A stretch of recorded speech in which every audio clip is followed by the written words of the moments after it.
Խելոք դեհկանը Կիրգիզական հեքիաթ Ասում են, օրերից մի օր մի տխմար խան ամեն ինչից ձանձրացած իր ջիգիտներին հրամայում է գտնել ու պալատ բերել մի իսկական հիմարի։ Երկու ջիգիտներ նստում են ձիերը և գնում են կատարելու իրենց խանի հրամանը։ Հիմար որտեղից գտնենք, թե մի սովորական մարդու բերենք, խանը մեզ կպատժի, ասում են ջիգիտները ու շարունակում իրենց ճանապարհը։ Հետո ջիգիտներից մյուսը ասում է. Միթե այդքան անխելք ես, որ չգիտես, թե ինչ անես։ Մենք հենց առաջին հանդիպածին կբռնենք ու կտանենք խանի մոտ։ Խանը ոնց կարող է իմանալ, դա իսկական հիմար է, թե չէ։ Ինչպես որոշում, այդպես էլ անում են։ Ահա նրանք հանդիպում են մի ձիավորի, որը պարանից կապված մի մեծ գերան էր քարշ տալիս։ Էդ գերանդ թող, հիմա մեզ հետ խանի մոտ կգնանք։ Նա քեզ է ուզում տեսնել, ասում են ջիգիտները։ Ես նախ էս գերանը տուն պետք է տանեմ, նոր կգամ խանի մոտ։ Ամել ես նրա ինչին եմ պետք, հարցնում է մարդը զարմացած։ Խանի ջիգիտները շատ են բարկանում։ Մի սրան նայիր, դեռ ավել պակաս էլ խոսում է։ Եթե մեր տերը կանչում է քեզ, ուրեմն անմիջապես պետք է գնաս։ Երևում է դու հենց այն հիմարն ես, որ խանը մեզ հրամայել է գտնել։ Չէ, ջիգիտներ, ասում է մարդը, ես հիմար չեմ։ Հիմարն են կլինի, որ կես ճանապարհին թողնի ես գերանը, որը սարից քարշ է տվել բերել էստեղ ու ընկնի ձեր խելքին գա։ Այս ասելով մարդը շարունակում է իր ճանապարհը։ Ջիգիտները ուսերը վեր են քաշում ու մտրակում իրենց ձիերին։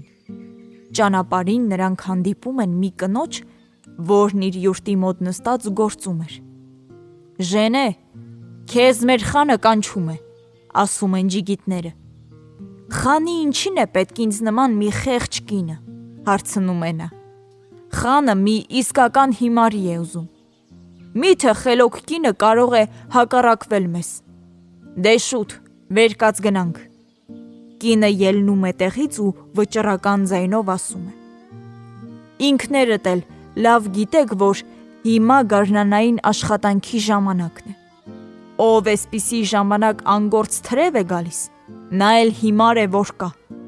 Իսկ ես աշխատում եմ, որ երեխաներիս պահեմ։ Հիմար մարդու ուրիշ տեղ փնտրեք։ Էստեղ հիմար չկա։ Լսում են ջիգիտները, ուսները վեր քաշում ու շարունակում իրենց ճանապարհը։ Մեկ էլ նրանց մի դեհկան է հանդիպում, որն իր արդն էր վարում։ Հեյ, դեհկան, ահեղ ձայնով կանչում են ջիգիտները։ Աշխատանքդ թող, մեզ հետ հիմա խանի մոտ ենք գնալու։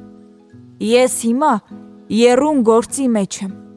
Ոնց կարող եմ գործս թողնել ու գնալ խանի մոտ, պատասխանում է դեհկանը։ Գլխից շատ զոր մի տուր, քանի որ խանը հրամայել է, պետք է աշխատանքդ թողնես ու գնաս մոտը։ Ինչպես երևում է, աղմախի մեկն ես, իսկ խանը մեզ հրամայել է մի իսկական հիմարի գտնել։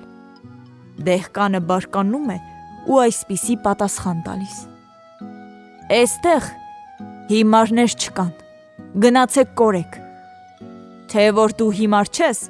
ուրեմն օգնիր մի իսկական հիմար գտնել, ասում են ջիգիտները։ Ինձ մի խանգարեք։ Չեք տեսնում, արևը ոնց է տաքացնում, և քանի դեռ հողը չի չորացել, պետք է արտս վարեմ ու վերջացնեմ։ Բայց այս անգամ ջիգիտները չեն զիջում։ Ոչ, ասում են նրանք, կամ ինքդ պիտի խանի մոտ գնաս, կամ մեզ համար մի իսկական հիմար գտնես։ Մեզ հանդիպածներից ոչ մեկը իրեն հիմար չհամարեց։ Բա ինչ անենք մենք։ Դեհկանը մտածում ու ասում է. Իսկական հիմարը, որ ուզում եք իմանալ, հենց ինքը, խանն է, որ հիմարի է սպասում, և խանի ջիգիտներն են, որ հիմար են ման գալիս։ Դրանցից հիմար դուք չեք գտնի։ Ջիգիտները բարկանում են ու միասին գոռում. Ուրեմն Դու համարձակվում ես անպատվել մեր խանին, թող խանը իմանա, որ ինքը հիմար է, պատասխանում է դեհկանը։ Ջիգիտները շուռ են տալիս ծիերի գլուխները ու սլանում պալատ։ Ամեն ինչ խանին պատմում են, հասարակ դեհկանի չլսված հանդգնության մասին նույնպես։ Խանը հրամայում է բռնել այդ հանդուգն դեհկանին, կապել ու տանել իր մոտ։ Ջիգիտները նորից ետ են սլանում, բռնում են դեհկանին, կապում ու բերում խանի մոտ։ Ապա մի սրան նայեք, ասում է խանը ծաղրանքով։ Ուրեմն ես հիմար եմ, հա՞։ Թե որ քեզ խելոք ես համարում, ահա եմ նժույգը, փորձիր նրան։ Թե որ չկարողանաս, ես կհրամայեմ, որ գլուխը թռցնեն։ Դեհկանը 3 օր խնամում է խանի նժույգը, կերակրում, ջուր է տալիս, իսկ 4-րդ օրը գալիս է պալատ ու այսպես ասում. Խանն ապրած կենը, քո նժույգը լավն է, միայն թե էշի արյուն ունի, ու նաև ունի կովի սովորություն։ Այս խոսքերը լսելով, խանը բարկանում է և որոշում է գլխատել այդ հանդուգն դեհկանին, բայց այստեղ գործին խառնվում է խանի ծեր մայրը։ Մի բարկանա, որդիս, այնպես պատահեց, որ քոչելու ժամանակ անասունները խառնվեցին իրար և էշերը լցվեցին ձիերի երամակի մեջ։ Էն զամբիկը, որից ծնվել է քո նժույգը, ճանապարհին սատկեց, և ես որբ քուռակին թողել եմ մի կովի մոտ, որի հորթն էր սատկել։ Քո նժույգը կովի կաթով է մեծացել։ Ախր դու ոնց կարողացար գլխի ընկնել, հարցնում է խանը դեհկանից։ Ես 3 օր նժույգից չեմ հեռացել, պատասխանում է դեհկանը, և նկատեցի, որ ջրից դուրս գալիս ձին ցնցում է հետևի ոտքը։ Կովերն էլ այդպիսի մի սովորություն ունեն։ Իսկ գիշերը, երբ նժույգին խոտ էի տալիս, նա էշի պես սկսեց զռալ։ Ուրեմն մտածեցի ես, այս նժույգի երակներում էշի արյուն կա։ Այս իմաստուն դեհկանը խանի դուրը շատ է գալիս։ Նա դեհկանին հյուրասիրում է ցորենի բլիթով, իսկ խանի կինը մի ոսկի է նվիրում։ Այսպես անցնում է մի քանի օր։ Խանը նորից է դեհկանին իր մոտ կանչում ու ասում. Եթե դու այդքան իմաստուն ես, ապա ասա,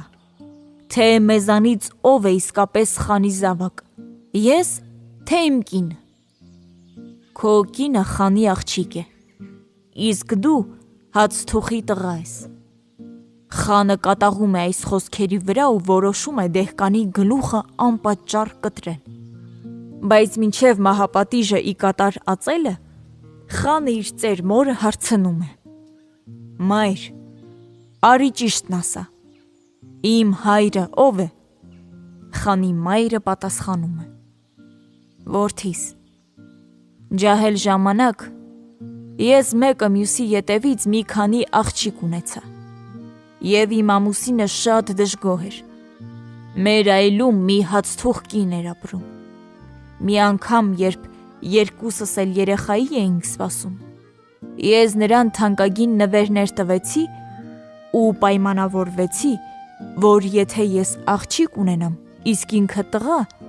մենք երեխաներին կփոխենք։ Երբ ես զգացի, որ երեխա ունենալու ժամանակն է, ամուսնուս քաղաք ուղարկեցի, իսկ ես փակվեցի իմ յուրտում և ոչ ոքի ներս չթողեցի։ Ժամանակը եկավ և ես աղջիկ ունեցա։ Ինչպես պայմանավորվել էինք, աղջկան տվեցի հացթուխի կնոջը։ Դրանից քիչ անց հացթուխը տղա ունեցավ, և գիշերով բոլորից թաքուն նա բերեց ինձ մոտ։ Այդ ժամանակ ես տնեցիներին հայտնեցի, թե տղա է ծնվել։ Տարիներ անցան, երեխաները մեծացան։ Այդպես չցանկանալով աղջկանիցս բաժանվել, ես նրան ամուսնացրի քեզ հետ։ Խանը լսում է մոր պատմածները և նորից դառնում է դեհկանին ու հարց է տալիս. Դու ոնց կարողացար գլխի ընկնել։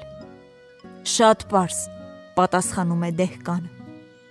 Դու ինձ հյուրասիրեցիր ցորենի բլիթով։ Ես էլ ենթադրեցի, որ հացթուխի որդի ես։ Իսկ քո կինը ինձ մի ոսկի տվեց։ Ու ես հասկացա, որ նա խանի աղջիկ է։ Այսպիսի պատասխանից հետո խանը որոշում է վերջին անգամ փորձել դեհկանին և ասում է. Թե որ այդքան խելոք ես, ասա տեսնեմ, թե Աստված որտեղ է։ Խանն ապրած կենը, պատասխանում է դեհկանը։ Եթե ես այսպիսի խղճուկ տեսքով սկսեմ պատմել, թե Աստված որտեղ է գտնվում, նա անպայման ինձ կպատժի, չէ որ Աստված բոլոր խաների խանն է, և նրա մասին խոսելու համար ես պետք է լինեմ խանի նման։ Դրա համար էլ դու հագիր իմ այս ցնցոտիները,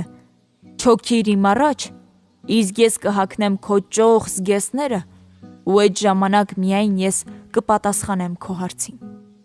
Հիմար խանը համաձայնում է, հանում է իր հագի գեղեցիկ զգեստները, տալիս է հասարակ դեհկանին, նրան նստեցնում է իր տեղը,